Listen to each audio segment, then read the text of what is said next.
Good morning, everybody. Good morning, Minister Naughton and guests.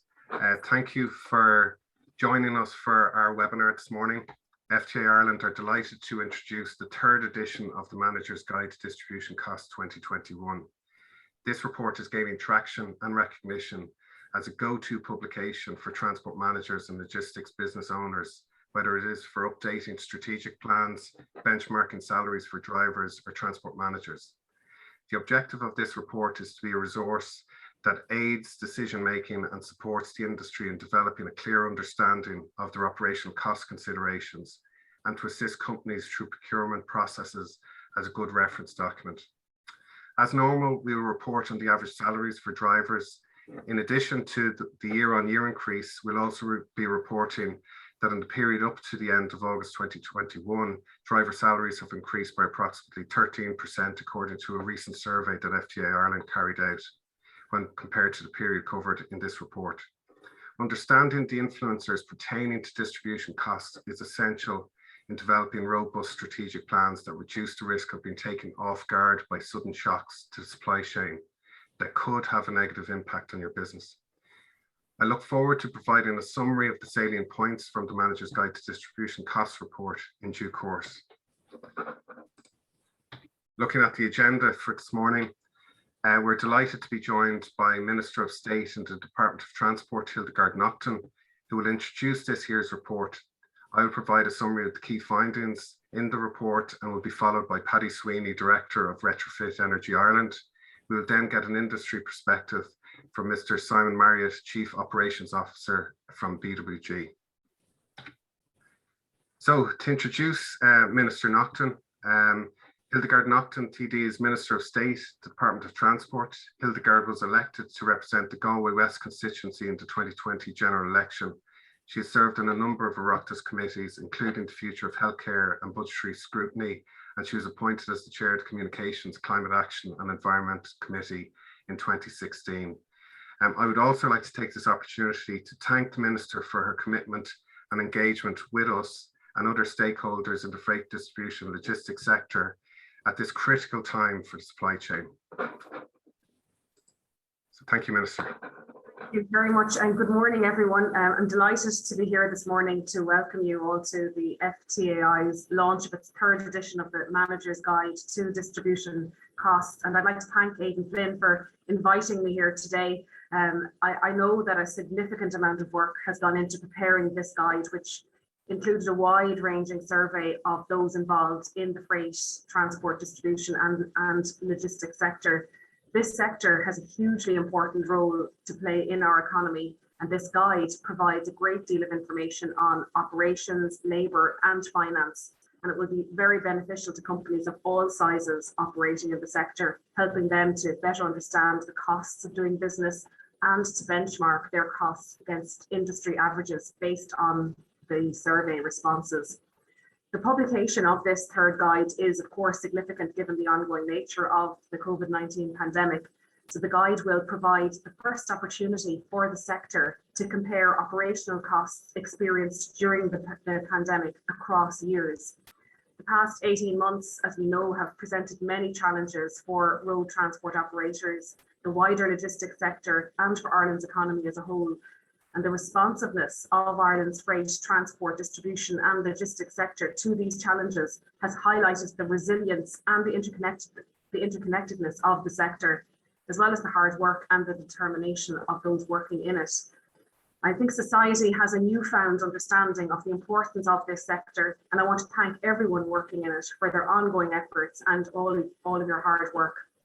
The post-Brexit period has seen significant trade flow changes as all businesses adjust to UK being outside the EU, and there have been challenges for many businesses in adapting to this, while at the same time dealing with the effects of the pandemic.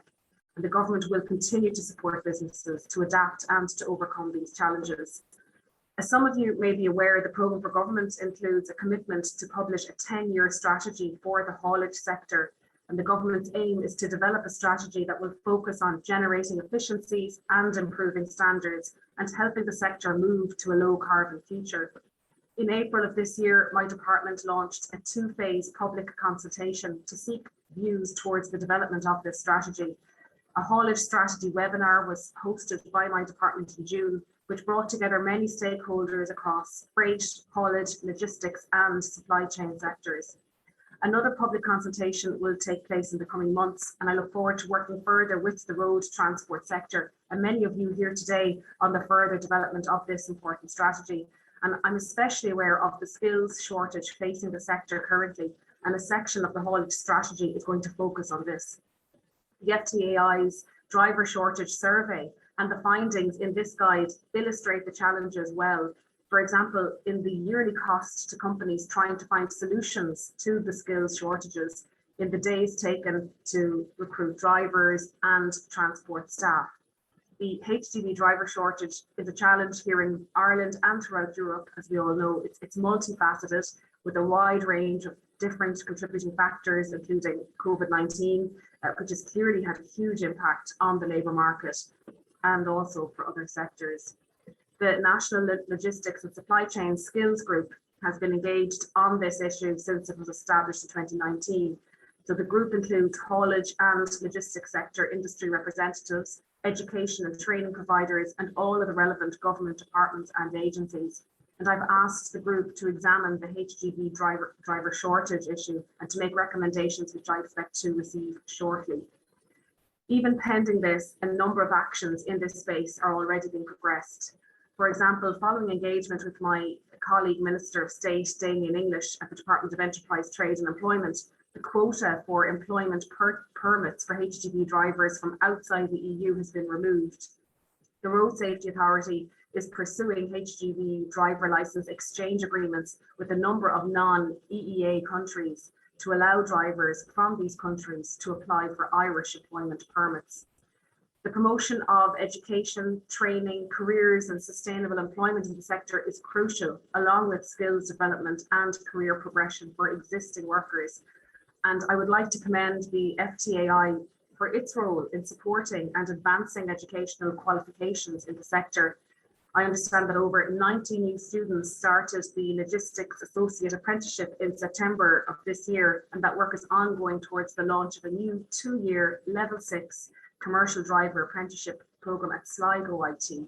These are excellent examples of collaborative action to deliver real solutions for the skills shortage. And like many sectors of the economy, road haulage is facing the dual challenge of labour shortages and increased costs. The global oil price has increased substantially in 2021. The increase in energy prices has implications right across the economy. With regard to the impact on transport, the government will continue to monitor impacts on trade and key supply chains, as it has done through the challenges arising from Brexit and the global pandemic. The 10-year haulage strategy will also need to consider environmental sustainability, emissions reductions, and the need for a significant decarbonisation of the road freight sector. Switching to alternative fuels and technologies will be essential to decarbonise the sector, but progress in the development of such technologies has been slower than in other sectors. I was most interested to read in the guide that there has been a significant increase in the interest of fleet operators in alternatively fuelled vehicles. And last year, I recall that over a quarter of respondents were considering electrification as an option, whereas this year, I'm encouraged to read that over half of the survey respondents are actively investigating the use of electric vehicles. It's also encouraging to see the consistent interest in natural gas vehicles, with over a third of respondents exploring this alternative.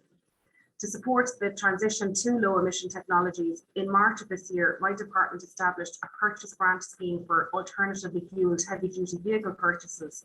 This grant helps to bridge the cost differential between conventional and alternatively fuelled vehicles and complements government supported programmes for the rollout of alternative fuel infrastructure. Given the excellent response to the initiative, my department allocated additional funds this year, and the scheme will continue into 2022. Further research work is assisting in our understanding of the challenges and opportunities for decarbonising the sector. A joint research initiative by the Department and Transport Infrastructure Ireland led to the Freight Decarbonisation Study, and the department is co-funding 3 research projects in the area with Trinity College Dublin and University College Cork. Collectively, these projects will form a substantial evidence base on which to base a longer term strategy. Sustainable practices such as eco-driving will also be important, given that this will help to reduce both emissions and fuel costs, as well as improving road safety and providing the upskilling opportunities for HGV drivers. Finally, I'd like to close by thanking the FTAI and those involved in the transport and logistics sector for contributing to this year's guide. And I'd like to thank you once again for working in the sector. And I want to reiterate my commitment to continuing to support the transport, logistics and supply chain sector. So I look forward to continuing our collaboration in the weeks and months ahead and moving forward together on what is really vital work. Thank you. Thanks very much, Minister. I think there's a lot in that, and I think the key word is collaboration, and it's certainly something that is very important from our perspective, and that engagement with industry is very, very important.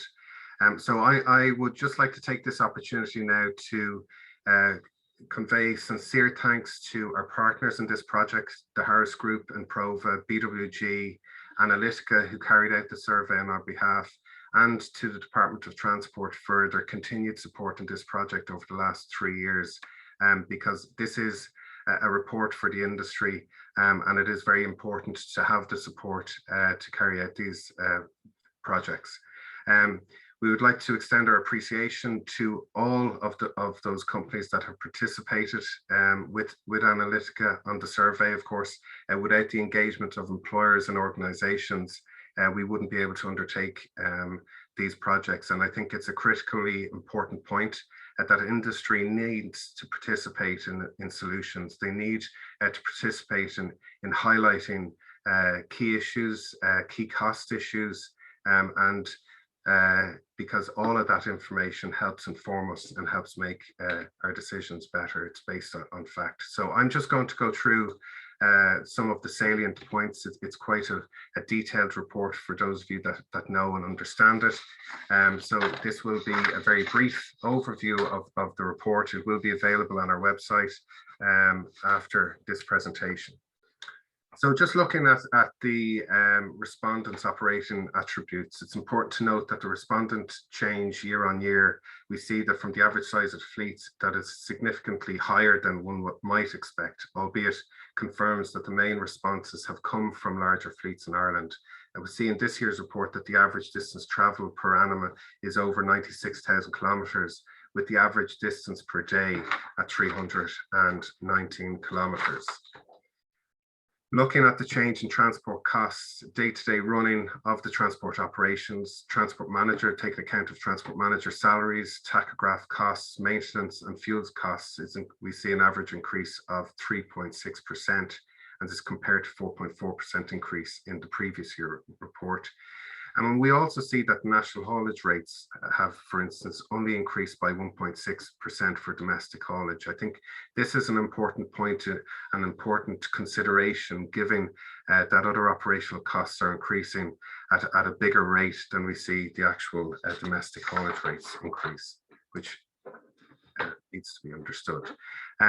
Average annual maintenance costs, 18% of respondents saw an increase of more than 5% of the maintenance costs, with only 9.1% saying that they saw no increase. The average annual maintenance cost per vehicle was just under €7,000, which was down 14.69% on the previous year's report. And this could be linked with COVID, but it's something that we need to be considerate of when we consider roadworthiness issues and so on. But the average change in maintenance costs has seen an increase of plus 1.3%. Fuel costs, 66% saw an increase in fuel costs with average increase of 0.8%. That might be hard to believe given the significant change in fuel prices that we've seen over the last number of months. But the overall spend from respondents, the average overall spend for respondents on fuel is €30,680 per annum, which is significant. And if we look at the average fuel cost per kilometre, and we take a rigid truck with the average fuel cost of 18,673, doing 71,376 kilometres a year, we see that the average is 26 cents per kilometre. That's the average with the average fuel cost per journey of €82.94. The average daily fuel consumption is 62.36 litres per day, with the average fuel price at €1.33. Looking at an Arctic, we see that the average cost is around 39 cents per kilometre, with the average cost per journey at €124.45. The average fuel consumption is 93.57 litres per day. And of course, looking at those figures and the litres used per 100 kilometres, there's significant changes in the types of vehicles, whether they're Euro 4, Euro 5, Euro 6 engines, and so on. And they're good benchmarks to have when you're considering purchasing decisions into the future. But the overall average is 31 cents per kilometre, with an average of 23.2 litres per 100 kilometres, which says the average litres used per day is 74 litres. Average cost per day then is €98.45 based on the average daily kilometres driven of 319 euros. Looking at these charts here, we see key costs per vehicle. The average fuel cost for a rigid, as I mentioned, €18,000, for an Arctic, 48,000. We see from respondents that the average cost of insurance for rigid vehicles is €3,864, and for Arctic vehicles, 4,262. These are average costs. So that means some respondents have considerably more expenses in relation to this, and some have cheaper than this. And the maintenance cost for an Arctic vehicle on average is €9,225 compared to €6,473 for a rigid vehicle. This is an area, as you know, FTAI Ireland have been focused on for many numbers of years, actually since the introduction of our TruckSafe standard over 8 years ago now at this stage, because looking at alternative fuels, but looking at fuel efficiency is really an important part of developing business efficiencies and supporting bottom line profitability.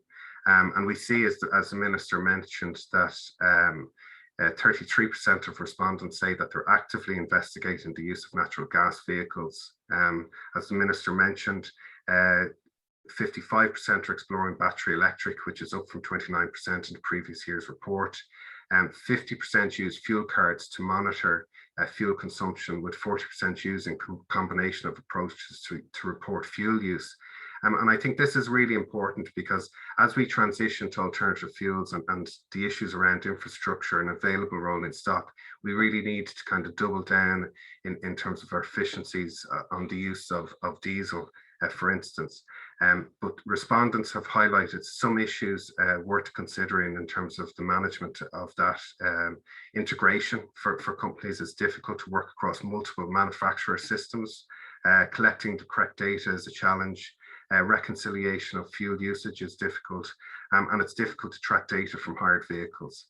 And when we look at what extent fuel data is utilised, it's really encouraging to see that 83% of respondents are actually using this data and reporting it to senior management, which is obviously informing decisions to deliver efficiencies in this respect. And interestingly, for the first time ever, this report has seen that respondents are saying those that are using alternative vehicles as part of their fleet, on average, they're seeing a 5.1% cost savings when compared to traditionally fueled vehicles. So looking at drivers now, 71.7% are full-time. I think that's quite important to understand it. And even when we compare the driver shortage issue in Britain and compare it with here, there's a different dynamic. There's a lot of agency drivers in Britain compared to in this marketplace here. So 71, just under 72% are full-time employed. Basic salary for a driver from respondents, 37,090, which is an increase of 3.5%. On 2020's figures. Rigid drivers basic salary €359 per week, 17.55 per hour. Arctic drivers 731 per week, and 19.33 per hour. Now, this does not include subsistence or other payments. On average, drivers get 21 days holidays per year. 56% of respondents say increased holiday entitlement based on length of service. 62% of drivers are born in Ireland, and drivers are provided with 5.1 days training per annum, which is a little bit down on last year's result. When we look at transport staff, 97.6% of transport staff are full-time. Average transport staff salaries just over €63,000. They're entitled again to 21 days holidays, 36% increase in holiday entitlement based on the length of service. 81% of transport staff are born in Ireland. Managers, planners, supervisors receive just over 5 days training per annum. Looking at in a little bit more detail at training and recruitment, we see from a training perspective that the average spend by employers on training is €12,853, an average of €312 per company per employer. Now, that spend is down on previous year's report, but it's just due to the makeup, I think, of the respondents in this year's report. But I think when you're looking at the overall costs per employee, it's encouraging to see that those costs have increased on the previous year's report.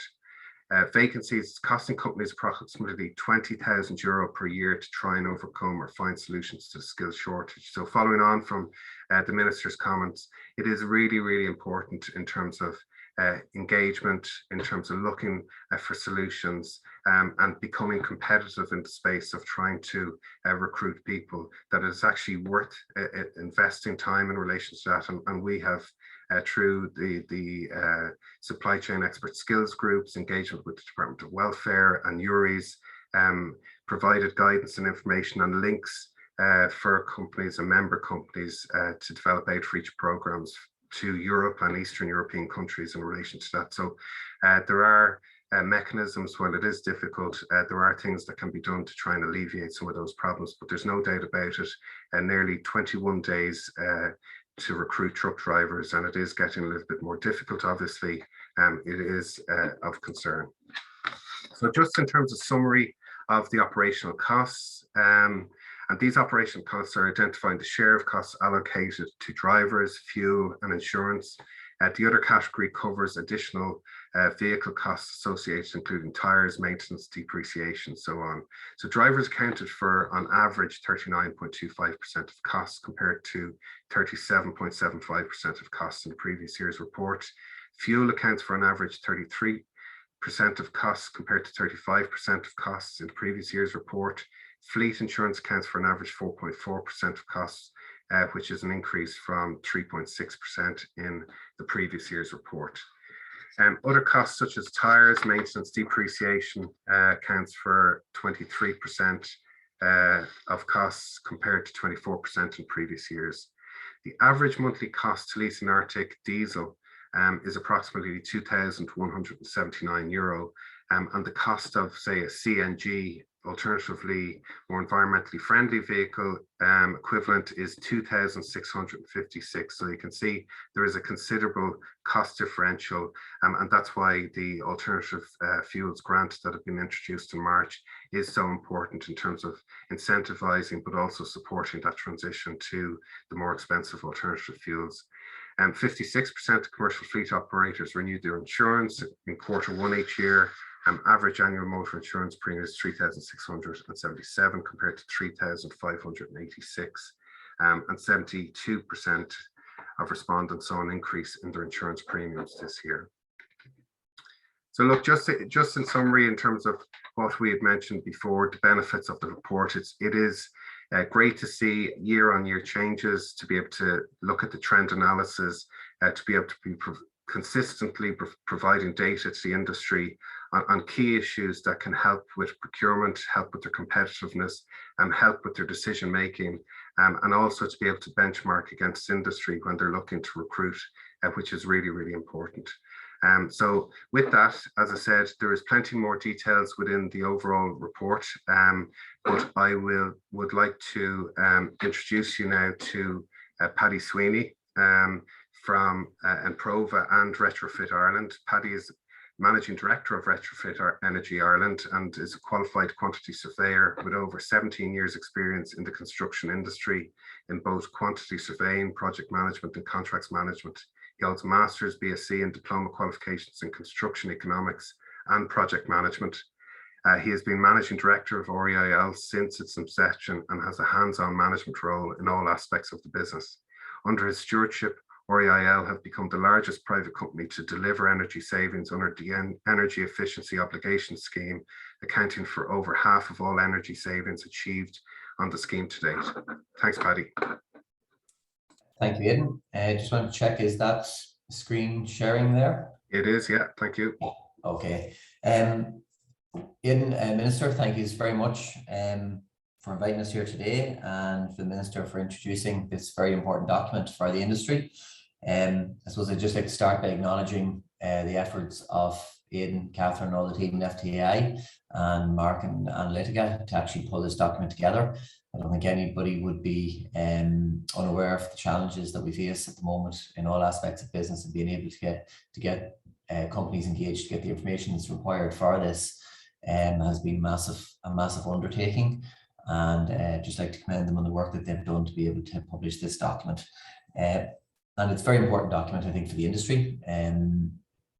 As time progresses, it's a great record over the last number of years of the challenges that we have faced, how businesses have adapted to that, but it also is a key indication of how businesses are going to adapt to problems in future, and allows other hauliers and other organisations within the industry to be able to avail of the experiences that some have had in dealing with those, and give a real time and real information to how that's being dealt with. So I suppose just to start, to allude to it there, obviously the last number of years have been very difficult for all industries, but probably the one hit the hardest has been transport industry. So over the last year or two, we've seen 26% reduction in emissions from the transport sector, which has been the highest in any industry within Ireland. So it has really hit our own industry quite hard in that regard. But I think what I'd like to just sit that against is the targets that are being set and the projections from government perspective, both the Minister's Department and other departments. So the Department of Enterprise and Transport have both set out that they expect a 91% increase in tonne kilometres over the next number of years, 20 to 30 years, out to 2050, which is in essence a doubling of the activity within that period.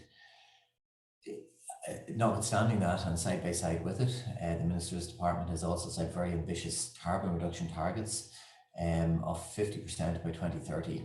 So I think if we see the impact that COVID has had on the industry, we're really looking at doubling that reduction over the next 10 years to be able to meet the targets that are being set for us, along with increasing output as is required as the economy grows and as the country gets back to normal. So I think that just gives an indication of what's coming down the line from everybody's perspective in that regard. So looking at the actual report itself, there are a lot of elements of that will address those issues that are going to be on everybody's agenda for the next number of years. So I suppose firstly, from our own point of view, there's been a very good sustained reduction in the litres per 100 kilometres over the last number of years.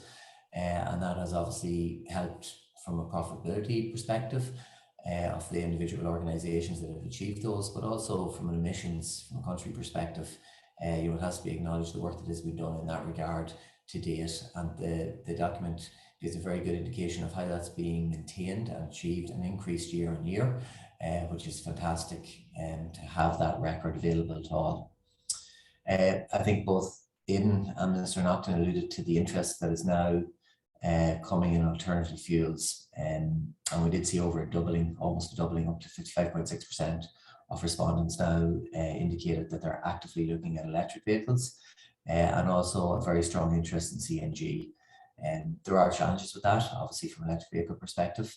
The supply chain is going to be the constraint perhaps in that regard, as the Minister has already flagged that there will be funding available, and hopefully more funding available in the years to come to help people transition towards that goal. But also the rollout of the CNG network probably needs to be increased and helped along in order to facilitate companies who are actively looking at those sort of solutions as well.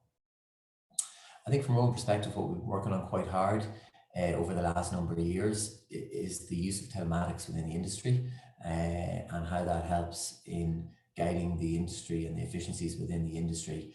And to see figures like 83, 84% of respondents actually reporting this to senior management, that's a really strong indication of how embedded it's now becoming into the organizations, whereas a number of years ago it would have been within certain departments within the companies that may have been looking at those figures.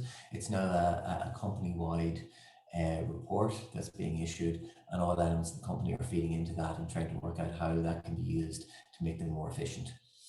I think one of the key nuggets within the report is that over 50% of the respondents are now reporting that they're giving that information to their actual clients as opposed to just using it internally. And that's going to be really, really important as we head into the future, because on the other side of the business, we are seeing with a lot of other organizations who would be the purchasers of a lot of the services that we offer, this is becoming the key driver towards their carbon reduction targets and their energy reduction targets. They're looking at their supply chain as well as within their own organizations. I think that's a really, really important element of the report. I think we're going to see that increase year on year, and it is becoming more important from a tendering perspective for companies, and the evaluation of their supply chain, and perhaps can be countered against cost, the greening of the supply chain for them. So it's really interesting to see that that's now becoming questions being asked of the FTAI members, how they're actually greening their business as well. And I think they have good answers to those questions. So, eco-driving is up, 2/3 of the respondents, even with the constraints that everybody has alluded to. But the Minister and in this morning, we've seen that over 2/3 of the respondents are actually actively engaging in eco-driving for their drivers, which is very encouraging. And also a similar number are actually now offering financial and non-financial incentives to those drivers to implement that within their business. So there's a re-recognition of the financial and the business benefit that comes with those sort of services. So although there are challenges ahead that we've set out, the industry is dealing with those, and it is looking at those, and it's becoming obviously more prevalent, as we can see from the report, that these issues are getting higher up the agenda. And there is help there, I suppose, for anybody who hasn't engaged to date or who is engaging and would like to engage more. Smart Freight Centre is obviously an internationally recognised organisation in the industry around training and efficiencies within the industry. But within Ireland, we have EcoFleet and the logistics apprenticeships, which are of that world standard. So we're really, really lucky within our country that we have the ability and the access to these services for anybody to engage with who so wants to. I think they're going to be a key driver going forward of how the industry manages the challenges that lie ahead for them. I suppose just from our own point of view, we have been working within the industry for a number of years, and we have been recording our own results. So that's, I suppose, why when Aidan asked us to get involved with this, it really dovetails nicely with our own efforts in this regard. Although, as the Minister said, there are challenges ahead for the industry, we know that alternative fuels may not come on board as quickly as hoped in some regards, but there's a very clear indication that the industry is meeting this challenge or rising to the challenge anyway, even though there is a void in the alternative fuels at the moment. And you can see there the ton equivalent of CO2 saved over the last 7 to 8 years has grown exponentially within the industry with organisations that we have engaged with. And there's a massive increase even last year, which dovetails with the launch of our new platform, which allowed people to engage a lot easier with the system with EcoFleet and report their figures and their performance into that, and allow them to get substantiated figures regulated by Sustainable Energy Authority of Ireland, another government organisation, and ourselves, to give real-time data to them on what they're saving, both from an energy and a carbon perspective. And I don't think it's insignificant, the amount of energy that has been saved and the amount of fuel that has been avoided over the last number of years. So for the members, over 56 million euros worth of fuel has been avoided over the last number of years. Improve have paid out directly to members over 750,000 euros, and over 87 carriers have seen significant reductions in their energy usage in that period. So the ability to do it is there. We do see interest and momentum gaining every single day, and it is I think, are going to be an important part of how we approach the challenges that lie ahead from an environmental perspective as well. So, look, again, thank you very much to Aidan and the team. I think a fantastic amount of work done, and a lot more to do, I think, in assessing how the industry addresses the challenges that lie ahead for them. So thank you very much, Aidan. Hand back to yourself. Thanks very much, Paddy. Very interesting presentation, and thanks again for all your support on this. I think it's great to see the exponential growth and interest, obviously, in terms of the fuel savings that's evidenced there on your slides, which is brilliant. And I think when we've been looking at all of this, it's a cultural shift, and that's the work that we've been trying to progress in terms of our engagement over the last number of years and engagement with you. So well done. Thanks very much. So if I could ask Simon Marriott now to share screen. And Simon was appointed Chief Operations Officer of BWG Foods in October 2020, with responsibility for BWG Wholesale Division and Trading Department. And the Wholesale Division incorporates BWG's cash and carry network of Value Centre, 4 Aces and Better Deal, along with a market-leading food service business, including BWG Food Service, Carbon Food Products and Heaney Meats. BWG's trading department manages relationships with over 650 supplier partners to help drive the company's portfolio of leading retail and wholesale brands. Simon joined BWG Foods in November 2000, and before his appointment to Chief Operations Officer, he served as Trading Director for 20 years. Welcome, Simon. Thank you. Thank you very much, Aidan, and thanks for the introduction. Can I just check you can see those slides? I can see them fine, thank you. That's okay, great. Listen, a very good morning to everyone on the call today, and I'm delighted on behalf of BWG Foods to be here today at the launch of the Manager's Guide to Distribution Costs. This, I believe, is the 3rd edition of the guide, and we've partnered as BWG Foods in all 3 publications to date, and happy to support the edition for this year. I suppose if I reflect briefly on the last 12 months, I'd have to say that globally and locally, we've had an enormously challenging year. Notwithstanding the challenges of Brexit, 2021 started with a very firm and full lockdown with the resurgence of the pandemic.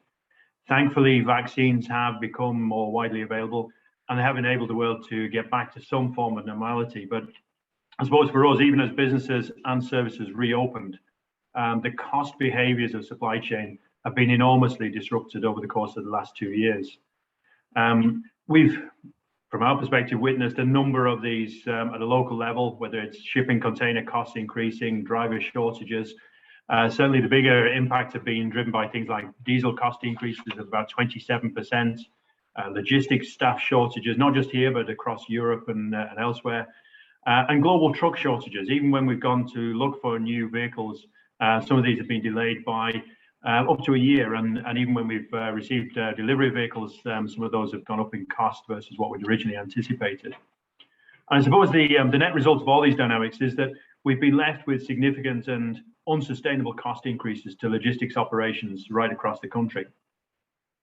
I'd say that in the face of these upward cost pressures, the food supply chain in particular has demonstrated exceptional resilience. But what I would also say is that this resilience needs to be maintained. It needs to be continued, because it's vital that the logistics industry attracts new entrants to sustain the service levels that are expected of it by its customers and by consumers nationwide. If I can just spend a couple of minutes to build on some of the points that Aidan raised previously, to give you a bit of a background about BWG Foods and what we do, and how indeed we've looked to enhance our distribution network, and I would say perhaps equally importantly, champion the environmental agenda. As BWG Foods, we're a leading retail, wholesale, and a distribution company, and we operate the Spar, Eurospar, Mace, Londis, and a host of other brands, retail brands in the Republic of Ireland. We also own and operate a Value Centre cash and carry network with 22 branches nationwide, and an extensive food service business as well. We employ 23,000 people throughout our wholesale and retail estates, and on average day, we would serve about 1 million individual customers through our retail outlets. We currently operate over 1 million square feet of warehouse space across 28 sites nationwide. We have 300 logistics colleagues and around about 350 drivers. So we're a not insignificant operation. And in 2020, we handled just over 87 million cases and completed over 3,000 deliveries every day of the year. We also operate 300 plus vehicles between our retail and our wholesale networks. And I suppose despite the unusual circumstances in which we found ourselves over the last 2 years, we've pressed on. We are determined to honour our commitment to sustainable and more environmentally friendly practices within our operations. In fact, we believe a holistic suite of alternative fuel technologies will be absolutely essential to assist with reaching the decarbonisation targets which have been pressed upon us. From a BWG perspective, our proof points include the fact that we were the first FMCG company to launch a fleet of compressed natural gas or CNG vehicles into our network, which we're extremely proud of. And the difference for us is that these vehicles can save up to about 20% on CO2 emissions and achieve a 90% reduction in NOx emissions. So very, very significant from our perspective. We currently operate 25 CNG vehicles with an additional 10 arriving in early 2022. Now, we've also built on that legacy because in 2020, we actually powered 2 of these vehicles solely on biogas. And as a consequence, we achieved a reduction in carbon emissions of somewhere between 80 and 90%. So again, very, very significant. In fact, we're so pleased with the results of the initial trials that in late 2021, we increased the fleet to actually have 6 biogas fueled vehicles partnering with Generation Green. And I suppose our next steps really in this journey include a plan over the course of the next 2 years to introduce the first electric HGVs to our fleet. We think that those are probably going to be late 2022 or early 2023. And it's not delayed by us, it's simply that the timing here is dependent solely on the delivery capabilities of the vehicle manufacturers. We're anticipating getting or we would like to get those as soon as possible. Our view from a fleet perspective is that both CNG and electric trucks are definitely suitable for short to medium routes. We would certainly say that diesel will continue to play a role in our fleet and in our deliveries, quite simply because alternatives such as hydrogen trucks remain at a very early stage. We are committed to them, but they may not be viable probably until towards the end of the decade. So we're stuck with what we have at the moment, but we're certainly developing our fleet as we go. From an industry perspective, we're pleased to see the progress and engagement between key industry stakeholders. We certainly welcome the recent consultation on the 10-year haulage strategy, the driver shortage, and indeed the climate action plan. And we believe that post-COVID and post-Brexit, we will require more political support for the freight, distribution, and logistics sectors. And we hope that the new position of Minister for State in the Department of Transport with responsibility for international trade and logistics will become a full ministerial position.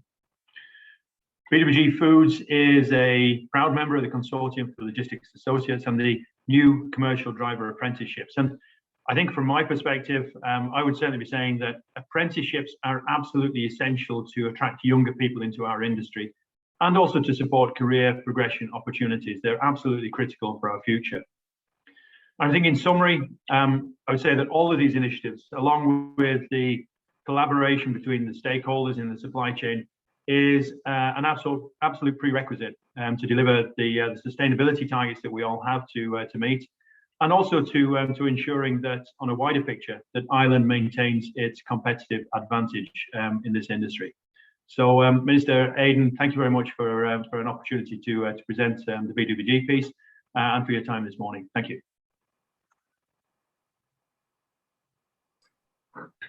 Thanks very much, Simon. A very interesting presentation. And I think it's fair to say that you're really demonstrating leadership in this transition to alternative fuels.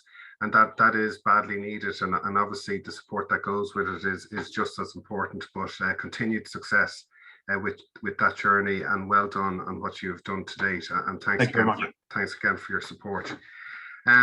That's it for this morning. Really just suffice to thank our contributors today, and to you, Minister Naughton, for your continued support and for your department's support indeed during these exceptional times. It's really appreciated and it's really important. I'd like to thank Analytica, Improva, BWG and the Harris Group for their support with this year's report and with previous year's reports. The report shows that employers are taking exceptional action to retain and attract drivers within their workforce. The average pay for commercial drivers increased, as I mentioned, according to our report, recent survey of over 13% for the first half of 2021. But businesses must ensure that these pay increases are sustainable and are supported by change in income models to compensate for the significant additional expense. With logistics businesses operating on such narrow margins, typically between 3 and 5%, rises of this type are unsustainable in the long term without the additional costs being passed on to the consumer. Despite uncertainty and with a lack of clarity on the future of fuel choices for HGVs, the report has revealed that more than 55% of respondents, up from 29% in last year's report, are considering electrification as an option, and 33% are considering either LNG or CNG, which is really significant and welcomed. And we're delighted to hear that the Alternative Fuels Grant is going to be extended into 2021. For the first time, the report identified that users of alternatively fueled vehicles are seeing an average of 5.1% cost savings over their traditionally fueled vehicles, which is an additional incentive for this change. We as an industry have demonstrated we are willing to change, to innovate, and to adapt our services to protect our resilience in the most exceptional of circumstances. And we hope that this report supports Union's strategic development plans and aids procurement processes that continue to support your competitiveness. So thanks once again. And as I mentioned, the report will be available on our website, FTAI.ie. Thank you very much.